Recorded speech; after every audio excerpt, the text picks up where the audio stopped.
and welcome to our Empowering Law Firm Leaders podcast, where we'll be talking to experts across the legal sector to discover the mindsets, behaviours, skills and digital tools that are needed to run a successful modern law firm. I'm Amy Bruce, host and head of marketing at Osprey Approach. And today I'm joined by the founder and CEO of both The Partnership, a London-based law firm providing conveyancing services led by tech, and Legalito, a software that makes the lives of conveyancers easier. I'm joined by Peter Ambrose. Welcome, Peter. Thank you so much for joining me. Absolutely delighted to be here today. So today we'll be discussing what it takes to build a tech-first law firm. We'll cover the importance of failing fast, what the drivers should be for investing in new tech, lessons learned from implementing new systems, and the unsung benefit of legal tech. But first, Peter, tell me a little bit more about your background and your experience that's led you to where you are today. Sure. My background was in technology. I spent about 20 years working in the software business, lived in the US, lived in the Netherlands. I saw all sides of technology. I went through the internet boom. So I know what happens when you get into a bubble, much like we're seeing today with AI. I've seen it before, and I know what happens. And you end up with a smaller number of players, and it tends to be the larger firms that tend to win out. Did that for many years, decided to leave that and start something new. Initially started with home information packs back in 2007. I saw this was an opportunity to provide a service that people really needed. People didn't like them, but people needed it. And we pivoted towards conveyancing, and I've done it ever since. So I've been running the firm in London and in Guildford for about 15 years now.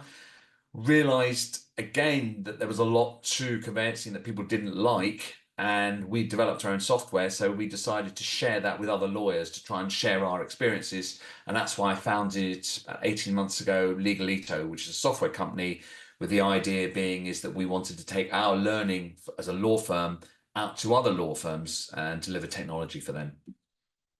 Yeah, a CEO of a law firm sandwiched by a career in software, which makes you the perfect person to discuss how to build a tech-first law firm. So we'll get onto that in a second, but I'd love to jump into some takeaways. Perhaps listeners only have 5 minutes to stay with us.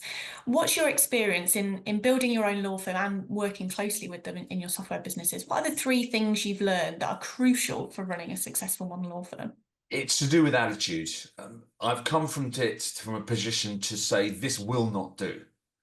Complacency is really a bad thing, and we need to keep away from it. I think first point, understand risk. Where are the problems coming from? Where are the issues going to arise? And face it down. I think too many people say, oh, it's going to be okay, or they get so scared by risk that they don't do anything. Understand with it and deal with it. Secondly, protect your people. Not enough law firm owners understand that, the importance of protecting the people, and pay lip service to it, and it's very frustrating. We've seen too many occasions where we've had issues with law firms and tried to escalate it, tried to get other people involved to support them, and they're not there for you. So one of my key roles is really protect your people from the issues of the frightening outside world. And finally, always look to improve. Going back on that point of this will not do, whatever you're doing today, accept that that's okay, but you've got to do better. Great 3 tips to start us off there. And I want to pick up on the always improve. It's one of our fundamental habits we believe modern law firms need to have. And I love that question, this won't do. I love that feeling of always asking yourself that. I think that's a great start point. And I think we've discussed before, even it's just the small things that can actually have a big impact and can have big improvements on the people that you're trying to protect, but also the performance of your firm. So yeah, thank you for starting with us there. So before we get into all things tech, what do you believe makes you a successful law firm leader? And perhaps what is something that you're looking to improve upon? Accountability. I think that I don't sit in an ivory tower. I had someone shouting at me only yesterday, a client, about how we were inept at providing for cover for where people go on holiday. And he thought that I needed to know, as the owner of the business, how bad we were as a company. You've got to be in it with your colleagues. You can't lock yourself away and say, oh, I'm too important for that problem. You've got to take the muck and the bullets with it. And I think this accountability and availability is probably the reason why I've been able to grow the business. My colleagues can see that I get involved, and I actively get involved. I was involved with the deal just last Wednesday night, and we had to stay behind till about 8 o'clock. and I was talking with the client. They were doing things they shouldn't do, communicating with the other client, and just really being there for your colleagues, I think is really the key to why I've been able to grow the business.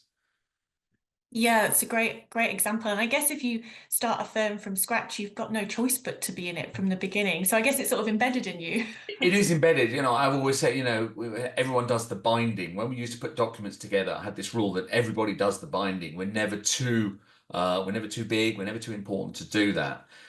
One area you ask about where to improve, and I think this is a historic reason and a historic issue, is prioritization. Mm. I think that's one area, and everyone says that I speak to, but it really is a real issue for me, and I know that I need to do better at it. I think when you've been involved in doing everything, working out what you should do and what you shouldn't do is quite difficult. I'm pretty good at delegating, especially when it's stuff I don't understand, like conveyancing. It's really easy to delegate stuff you don't understand, and certainly don't get involved with. But when it comes to prioritization, I think we could always do better.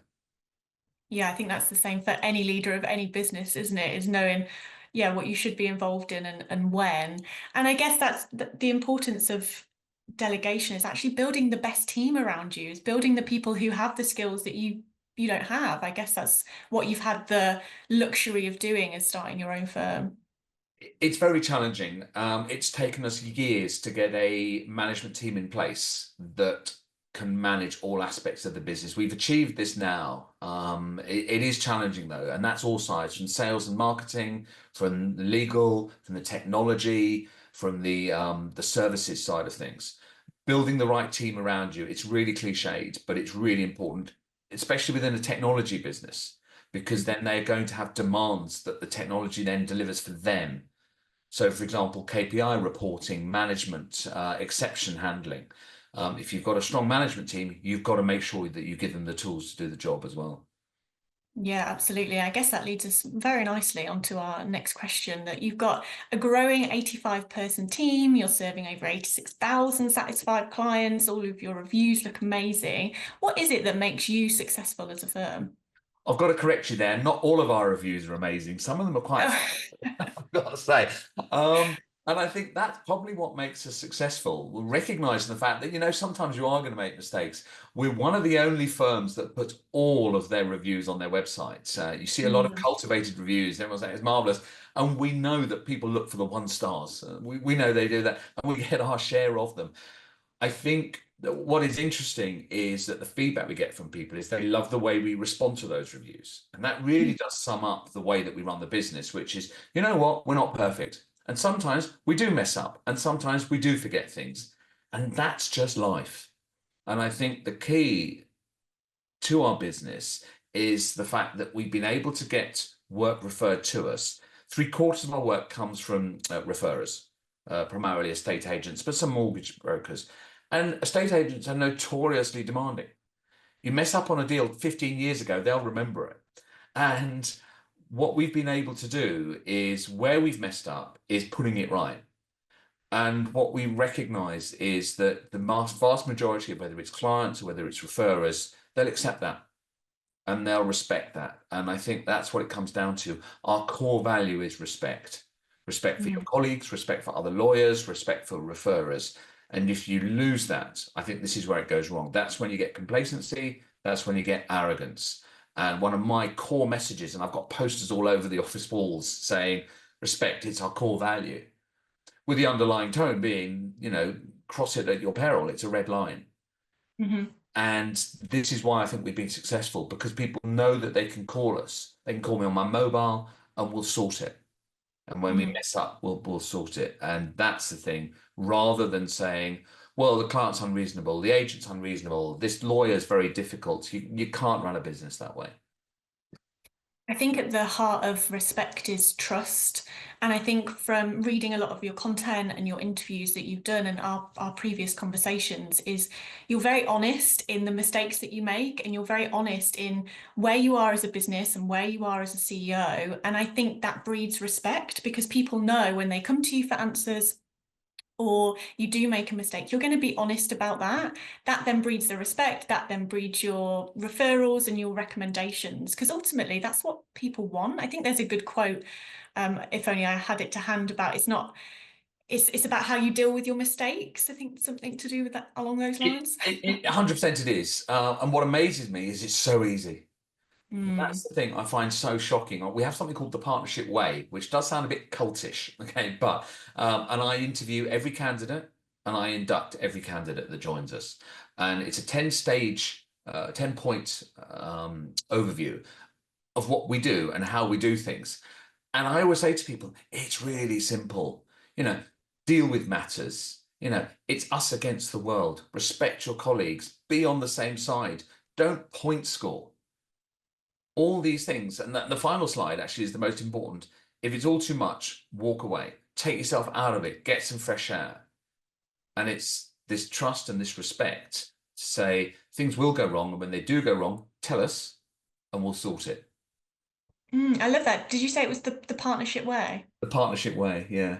Yeah, so that's your sort of value set, That's our your value set, exactly. But it's more a guide to how we do things, okay. and it's pretty simple stuff. Hmm. Don't let that forest fire catch hold.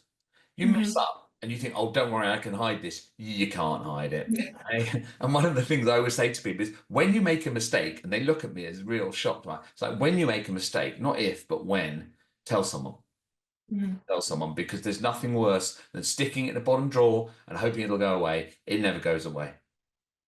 Yeah, absolutely. And I think that creates that bond that you're in it as a team. And I guess that's how you've sort of built your culture around these values and behaviors. It's very much about that, and it's quite difficult when you've got a quite a rigid setup, which we do. I have a sales team, I have an onboarding team, I have a legal team, I have a completions team, I have a finance team. And it's very much lockstep. One doesn't do one doesn't pass on the work until they're happy with it. So when you've got these very strict boundaries between the teams, so that everyone knows exactly what they're doing, you have to work particularly hard to make sure that there is that trust, and that you don't just throw it over the wall. So a lawyer does an exchange and then throws it over the wall to the conveyancing and says, to the completions team and says, good luck. No, you can't do that. And technology has a major part to play in that. Yeah, absolutely. I can imagine the technology is the glue that Yeah. sticks all these people together, crucially for data, and I'm sure we'll come onto a lot of that in a minute. But I guess I'm kind of curious about this value set in your culture, because I guess what it does is make it really clear for new people joining you or new people looking to join you. And I guess it makes it really clear for your clients as well. They know what to expect, they know what they're getting, and I guess that helps you attract the right people from both clients and employees. It is. We're very picky. As I say, I do all the phone screens. I do the interviews. I had two yesterday, and they were very entitled, inexperienced novices, which is not a good combination when it comes to people who want to be a paralegal. And I rejected them both. And the reason why I rejected them it wasn't because they were inexperienced, but they didn't recognize the fact that they were inexperienced. So self-awareness, EQ, call it what you like. We also like people who are a bit OCD. Okay, that's really important. Everyone has to be exact. One of our interview questions is, how many unread emails do you have on your phone? Mm. As an example.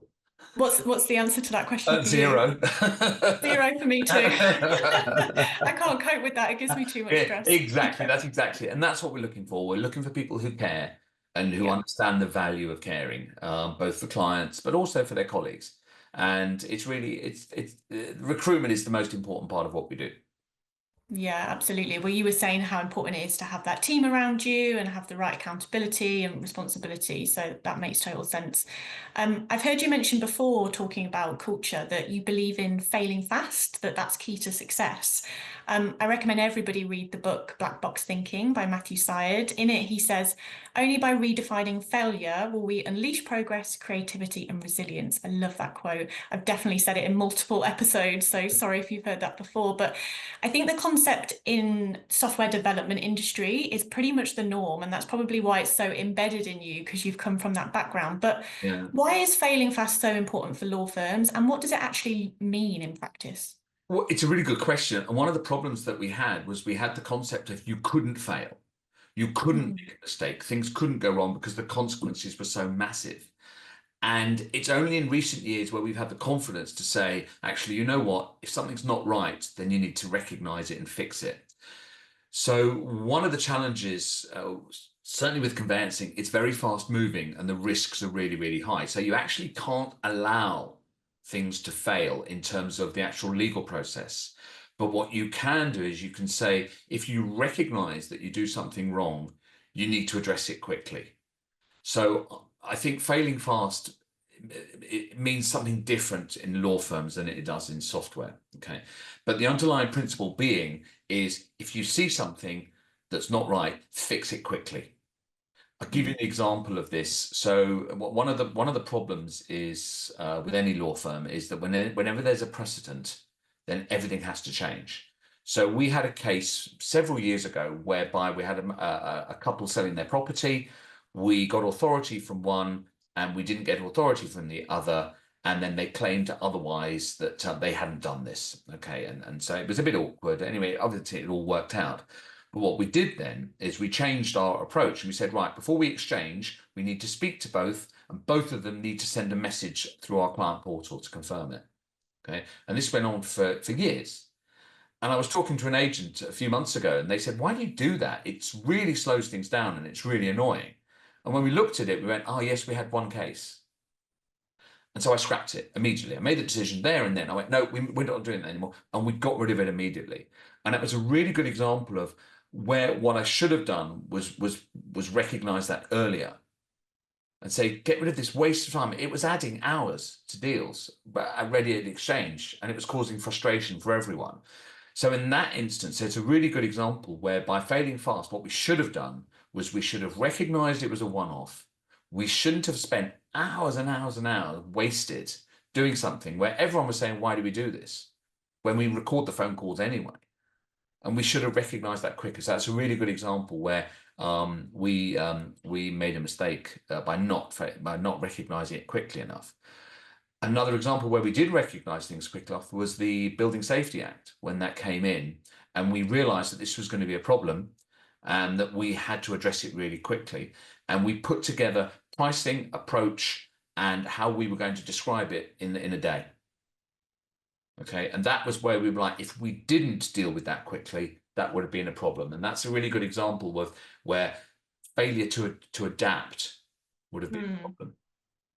Yeah, failing to adapt is key there, isn't it? And not allowing yourself to get to the breaking point, I Yeah, suppose, and yeah. taking the time prior to share ideas. I guess you never know what's the best thing to implement if you've not got the time to discuss what's the best for you. And sometimes you just have to make very fast decisions. Yeah, Yeah, yeah, absolutely. And I think that comes from fixing things when they're broken, but going back to what you said straight away is this good enough? yeah, Like continually yeah. reviewing your processes, your systems, or your beliefs to say, is this the best we can do today? Or Mm. was it the best we could do 6 months ago and we've chosen not to do anything about it? 100%. That's exactly it. And that's where I think people make the mistake. They don't review the decisions that they made. Yeah, absolutely. I guess that also leans into your self-awareness and leadership point is that just because you made the decision it was right at the time doesn't mean that you're now wrong that the decision needs to change. It's just, processes and things happen and you need to adapt.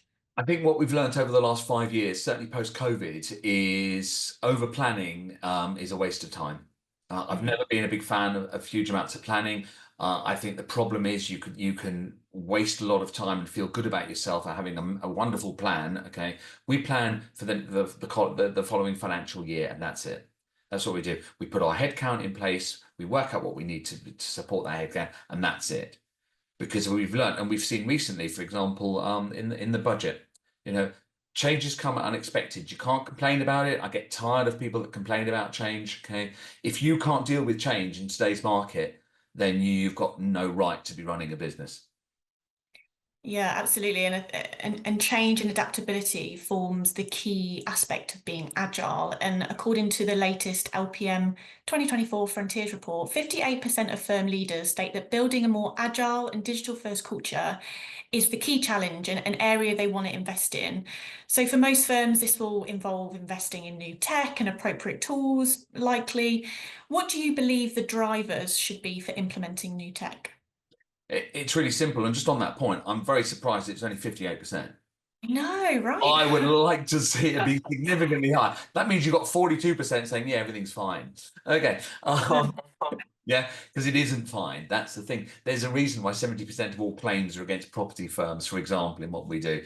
Mm. What should be the driver? Really simple: risk reduction. That's it. Mm. Always start with risk reduction. Okay.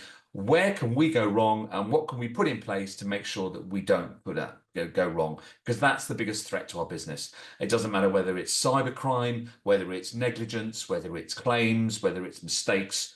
That's where tech should be. And yes, you can streamline. Yes, you can make more efficient and so forth. To me, that's all part and parcel of running a business. What we should be doing as law firms is we should be saying, where are we making mistakes? How can we reduce those mistakes? And let's start with stopping people rekeying everything. Let's Mm. just stop that because that's just humans. And it doesn't matter whether they're rekeying completion statements, whether they're rekeying contracts, transfers, anything like that. Stop the human element of rekeying because that's where the risk lies, because that's where the mistakes are made. Yeah, so, and I guess once you tackle risk, you inevitably tackle the efficiencies and Yeah. productivity. Because exactly like you said there, you're stopping the rekeying, you're stopping the manual element of the human interaction. So actually having that as your benchmark, knowing that that delivers the most challenges for law firms, especially conveyancers, you actually then get a flow and a waterfall of other benefits and Yeah. effects. I mean, I do find it a bit naive when people say, we want to improve efficiencies. They're Hmm. not exactly sure what that means. And underlying it all is we want to use data more effectively. That's what they need to be doing. And I remember years ago, I was at a networking event and I met a chap from a bank and he said, what do you do? And we said, we're property lawyers. And he went, I don't want to be funny about it, but you're just moving data around, right? And I'm like, and we both looked at each other. We're like, yeah, that's actually all we're doing. And it was a real pivotal moment for the business. It was about 7 or 8 years ago. We looked and went, we are just moving data around. And it doesn't matter whether it's interpretation or whether it's understanding or whether it's communicating. That's the principle. And so if you once you've understand that, then what you realize is that every driver should be about how do we get that data as clean as possible and change the, you look at the financial services industry with straight through processing. 50 years ago that came in the 70s. The idea that writing something on a bit of paper and giving it to another person with on a bit of paper is a bad idea. And here we are 50 years later, and you've still got law firms that don't understand the concept of straight through processing. Yeah, absolutely. And I think of course you've streamed like that for yourself. You said you have these connected departments and the tech helps you manage that data and flow that data throughout. But I guess also what that allows you to do is once you've got that nailed, you can deliver great service and you can think about how you can communicate that data and those stages to your clients. Exactly it, because otherwise you can't communicate it. You're then relying on individually brilliant lawyers and say, "Oh, they're a fantastic lawyer because they always communicate with their clients." Well, that's great, but that's one lawyer. So currently, Mm. I employ 25 lawyers. How am I going to make sure that all those 25 communicate effectively? Well, you can do your best, but everybody has different skills. I've Mhm. got some lawyers that are really, really efficient, get the work done, and so forth. But when comes to keeping people updated, they do rely on their paralegal to help them out with that. And that's okay, and that's fine because we can't make everyone the same. But the common denominator here is that if you get the data in a format that you can then distribute it and give it to clients, give it to referrers, give it to brokers, then you're less reliant on the individual to be able to provide the communication of that data to those people. Yeah, absolutely. And it also means that you can be really consistent in the processes that matter to you as a business, whether that be about risk, whether that be about brand, whether that be about quality of service. You can automate, streamline, build those into the tech so that you can allow your lawyers to be themselves and to add their personality. Absolutely, because what we don't want to do is we don't want to replace the human element. And this is where people get a lot of misunderstanding with technology. They say, oh, you're trying to get Mm. rid of lawyers. No, we're not trying to get rid of lawyers. We're trying to help them do a better job. And that job is communicating, interpreting, and understanding. Yeah, absolutely. And I'm not going to get into AI, but as you've brought that up, that's exactly the sort of rebuttal for AI. But I think those 3 points you've just said there are exactly the same. It doesn't matter what tech we use, that's what we're trying to achieve with it. Yeah, 100%. My role and one of my goals for next year in terms of technology and AI is really simple. I want to use it for checking the lawyer's work. Mm. I don't want to replace them. I want to make sure that what they're doing is accurate and they're not putting the wrong mortgage offer on the wrong case and they're not making mistakes. because Yeah, absolutely. humans make mistakes. I always say, we have one of our partnership ways, a task on every case. Okay. And the idea is like humans are really good at relationships, communicating and so, but remembering to do stuff, that's not their strength. No, absolutely. And it isn't for all of us. We've got a lot on. Everyone's Yeah, juggling a lot of stuff. We need to be able to rely on these things to help make our life easier and our exactly. daily tasks easier.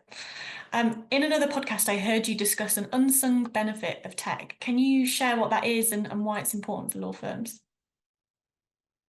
If you read anything on social media, any comments these days, and it's from a property law in particular, you'll see them being really upset about the way they're treated, whether it's by clients, whether it's by the media, whether it's by lawyers, whether it's by agents.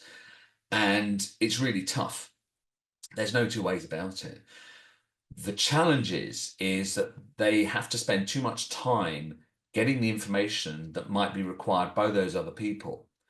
And what I believe what's really important is, and what technology can help lawyers, is to overcome that problem, overcome the issue of the client making accusations to them that they've forgotten to do something, or they've sat on something, or they didn't do this, or they didn't do that. And I believe that the role of tech is to support the lawyer so that when a client, and they are increasingly hostile, there is no two ways about this. I can tell you that. It's really clear in the last few years, and most lawyers will bear that out. So that when the client says, you've been sitting on this for 6 weeks and you've done nothing, normally when a lawyer gets hit with that, it's this defensive, oh, well, I don't know. And I know I've been doing stuff, but I can't explain it. If you provide that data to the lawyer, that you can see, for example, that the client didn't return their paperwork for 3 weeks. And then when you send it over to the other side, you're still waiting for another month from the other side because they're doing their searches, whatever, perfectly something reasonable. But if you can quote data at people, it's really disarming, and it's a great defense mechanism for lawyers. And people don't seem to put enough value on that. Whereas for my guys, it gives them the confidence to say, if someone's going to have a go at me, I mean, there will be times when we mess up, but in the main, we can see very clearly what information is available when, what we've been doing, and the timescales. And what we need to be doing is we need to be looking at technology and going, how can we give our lawyers the information they need to defend themselves against these accusations? Because it's very stressful, especially when you don't have the answers. Yeah, and I guess as a leader, regardless of your position, you want to protect your employees, but as you grow, as you scale, that becomes impossible. You can't be everywhere for everything, and that tech can become a signpost, it can become an audit trail, it can become a tracker for you to easily understand what happened or where you went wrong. It's a great It indication of is. this is where the gaps need plugging. And it's really important. And if you talk to anyone that has to deal with complaints handling in law firms, and it's a fact of life, claims and complaints are a fact of life, reconstituting a case to try and understand what's gone wrong when you get these pages of complaints from clients saying, you sat on it for this, you sat on that, you deal with data and you use that data in that complaint handling. And again, very important, we can deal with issues, and we get issues like everybody, but we can deal with them very efficiently. It will take us a few hours to do a response, something that might take days for other firms to do because they have to reconstitute, because all the milestones are there, all the data, we can see what's been done, we can see the communication, we can see the replies. So when you're dealing with these nasty facts of life, you've got to be able to deal with them effectively because they don't help your business. They're a drain, they pull you back. So you want to minimize the amount of time that you're wasting on these. And complaints handling, it's not something that we want to do. Nobody wants to do it, but you have to do it. Yeah, I guess that goes perfectly back to your point of implement these tools to start with risk management. That's Exactly. absolute priority number one. And I guess we're kind of used to doing audit trails for compliance or for the SRA, Yeah. and I guess that's a benefit as well. It means I guess you can fill out your professional indemnity insurance proposals quicker, or perhaps your Yeah. accreditations Yeah. quicker when you've got all these data points. 100%. That's exactly it. The questions and that we're being asked by the regulator was really difficult this year. I mean, it was really, really Mm. tough. Even down to, the nationality of the donors, of our clients' donors. These are difficult questions. And we've actually started capturing more information. We now capture, a few years ago, we started capturing the nationality of our clients because that was a question. Now we're having to capture the nationality of our donors as well. You get questions, are they from certain jurisdictions and so forth? Well, if you can't pull that data out of the system, you're going to spend, a long time. If you're doing a reasonable number of cases and we do about 3,500 cases a year as a firm.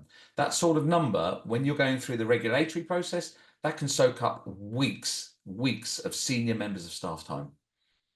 Yeah, I guess that's also where you have to adapt. As these new processes come in, these new questions come up, you need to make sure that you're on it to add that to the Yeah, system. absolutely. And that's it. And it is continuous capture. And I guess also the other side of data capture helps you to, goes back to the accountability. It helps you spot gaps in maybe your team's skill sets or things that need improving, but also in appraisals, you've got the data to say you did Oh, yeah. brilliantly here, great here. We can see how many inquiries people raise. We can see how long their average times are for exchanges. We can see how many deals fall through. We don't want to be Big Brother because that's not what we're about. But if people need help, we also use it. For example, we have something called matter intelligence here, which works out how busy the lawyers are. So we know how complicated the cases are, how experienced the lawyers are, and how far progressed they are. So what we can see is we can see if lawyers are getting overloaded. It's not just a matter of case counting. Too often people say, well, you've got 50 cases, therefore you're okay. You've got 70 cases, therefore you're not. It's a matter of you might have 50 cases, but they're all sales and they're all well progressed. Okay. Mm. But you may have only 40 cases, but you've got a bunch of them are new builds, a bunch of them are leaseholds, and you're drowning. So it's for protecting our staff internally that way, our colleagues that way, to look at how busy are you? And we use that as to whether we're going to give people new work and so forth. And that actually goes to the heart of how we manage the stress levels with our lawyers. We work out how busy they are and whether they need all work or not, and whether we put them on a stop. Mm. I love that that forms a key value for your tech investments and your tech development, risk management, but also protecting your employees. I really do think that's an unsung benefit of technology and wraps lovely around those behaviors and values that you set in place and makes it super clear what your culture is at the partnership. I love that. You started your law firm focused on tech. You built around your software and tools, which is very unusual. And I guess a lot of firms don't have the luxury of having that clean slate. So, could you share some advice on how firms can successfully change and adapt their culture to become more agile, to become more experimental and tech focused? I think one of my pieces of advice is just give it time. I think Mm, the biggest problem that we see, and we see this from Legalito, when you talk to people, law firm, especially partners, owners, understand the issues, understand they need to change, but don't make the time to look at it. And I would say, give 10 minutes, give 20 minutes. If someone's calling you or someone's approached you or you've seen something interesting, take 20 minutes. You can always do that. And I think what you need to do, I don't like the idea of throwing the whole lot out and starting again. I think that's very difficult and very disruptive, which is why you see relatively slow change to renew case management systems, because it's a really difficult change. But look at point solutions, look at individual areas that you know you're struggling with and have a look at it. And I'll give you a really good example. If you look at ID, okay, if you go back 5 years pre-pandemic, ID was one of those annoying things that people, it was like, oh, we'll deal with it, whatever, and so forth. You've got all these point solution providers that are coming out there and doing really well now. A couple of them are doing brilliantly well. We're looking at one we've just changed. We're looking at a new one now, and they're looking at it going, actually, you know what? This is a point solution. It doesn't integrate with the way we're doing things, but we're using it standalone, and in itself, that's worth it. So mhm, take that 20 minutes, take a look at stuff, and look at point solutions. Big Bang doesn't work. If you've seen a particular area, whether it's money laundering or electronic signatures or inquiries, for example, like Legalito, all right, just take a look at it. And you don't try and wait for the perfect event. I like the idea of it's like the concept if you're trying to cross a river, you're not trying to build the perfect boat. You get a shonky old raft or something like that, okay, which is good enough. And if it's good mhm. enough to solve that problem, then use it because your colleagues will thank you. But just don't wait for the perfect solution. Yeah, I think that's easier said than done with lawyer personalities, isn't it? Because they're inbuilt to be perfectionists. They are Yes. perfectionists. So Yes. creating something or launching something that's good enough doesn't quite sit right, does it? You're absolutely right, and it's a really interesting point, and it's true. I think law firm owners have a role to play here. Mm, We deal with a very big law firm in Surrey with a lot of lawyers, and he said, "I'm tired of the problems that I've been having with claims.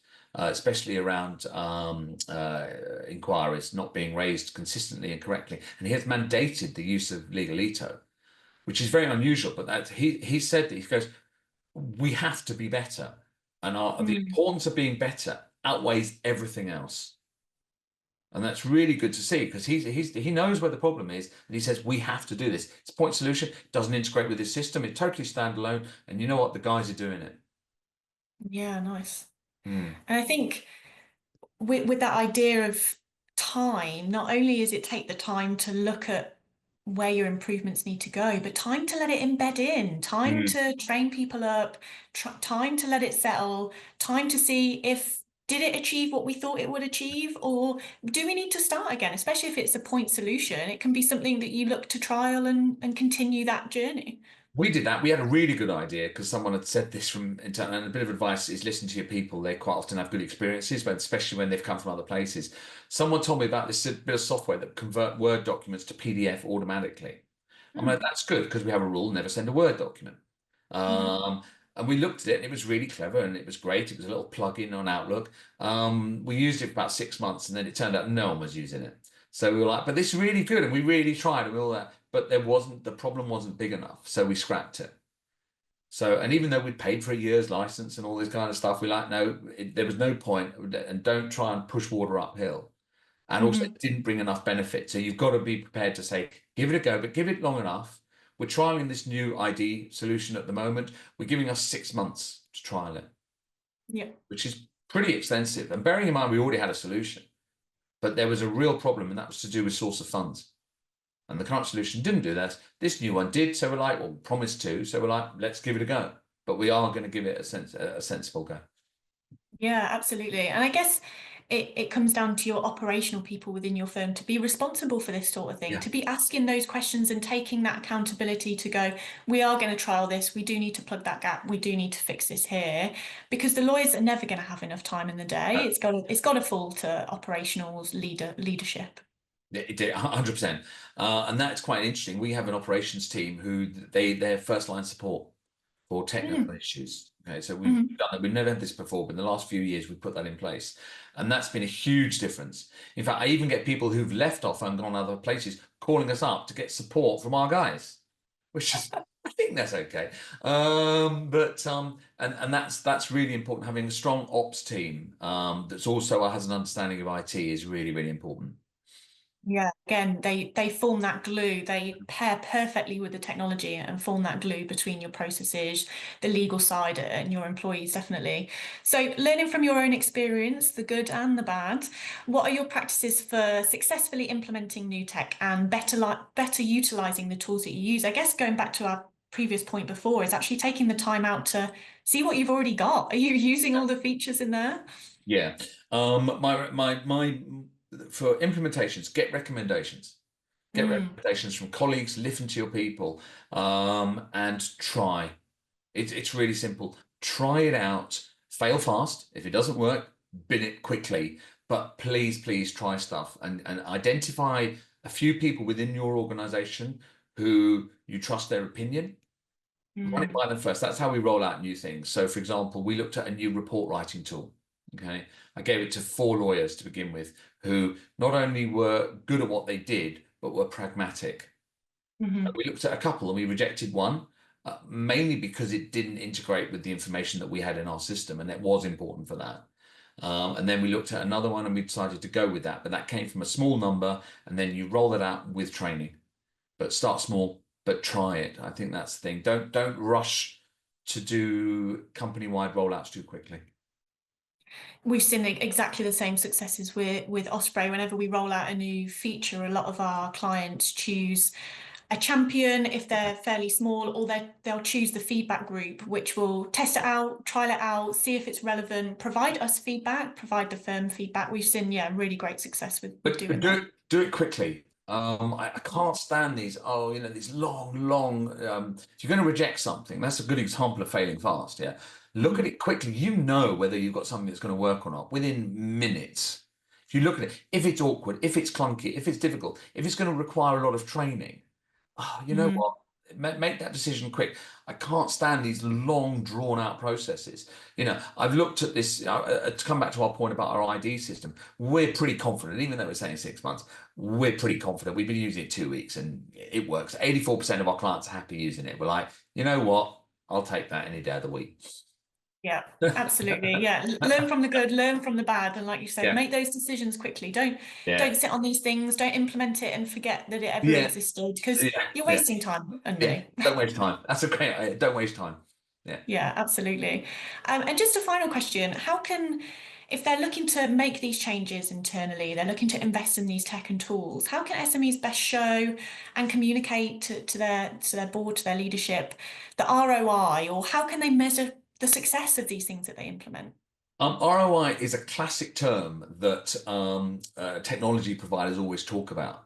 In my experience, it's really difficult to demonstrate return on investment. Really, really difficult, to the extent you sort of say, why bother in the first place? Okay. The reality is, what people need to do is understand that for the majority of lawyers, a lot of this is emotional decisions. It's like, is this going to make my life easier? If I look at Legalito, there has never been an ROI calculation on Legalito, never. Okay. People have looked at it and I've got a real problem. I'm wasting time. I'm reducing risk, and it's a real problem for me. Here's a solution for it. I'm going to use it. So when it comes to measuring the effectiveness, all you have to do is you look down and you go, does it save me time? Is that time measurable? Yeah. So for example, we have a feature that allows you to import from an email inquiries from the other side. It used to take our guys about 45 minutes of painful copying and pasting. It was a nightmare. Okay. We introduced a feature that reads emails and converts them instantly to inquiries. Okay. And the guys have gone, it just saved me 45 minutes. Easy. It's not ROI. It's just like, you just saved me 45 minutes. Okay. Mhm. And that's what it comes down to. Did we calculate the costs involved? I could have done, but frankly, I didn't waste my time on that. It was like 45 minutes on a case. You add that also across 1,200 cases that we're running at any one time. Okay. That's a lot of time, however way you slice it. Yeah, and I think ultimately you just need to know what the tech or the processes is, what their goal is. Yeah. Why are you doing the thing you're doing, and has it met that goal? We don't Exactly. necessarily need to talk about the pence and pounds half the time. And it's a very difficult. In other words, all it is an excuse to procrastinate. Yeah, like we said, don't waste time. And I Yes. think also the key with the ROI, obviously that just focuses on the financial gain, which is important. Time efficiency, financial gain, it's all important. But there's so many other benefits you're going to get from making those continuous changes, adapting your processes, implementing tools that scan across compliance, client satisfaction, employee satisfaction, and realistically, how easy is that to measure? That's it. A lot of it is intangibles. So that's the other key, my other key approach is actually don't waste time on stuff you can't measure. Mm. Don't waste time on it. How happy are people X% happier now they're using this bit of kit, whatever? What's the point? Oh, they're only 40%, whereas we want them to be 70%. It's like, well, yeah, okay. What's the overall benefit we're getting? Are they generally happier? Yes. Well, I'll take that then. Yeah, and that goes down to speaking to them, like you said earlier. Yeah. Make sure you're getting these feedback from your teams, from your Yeah, clients. Make sure that's continuous. It's when you stop that continuous feedback loop that you lose touch with the impact that it's really having. absolutely.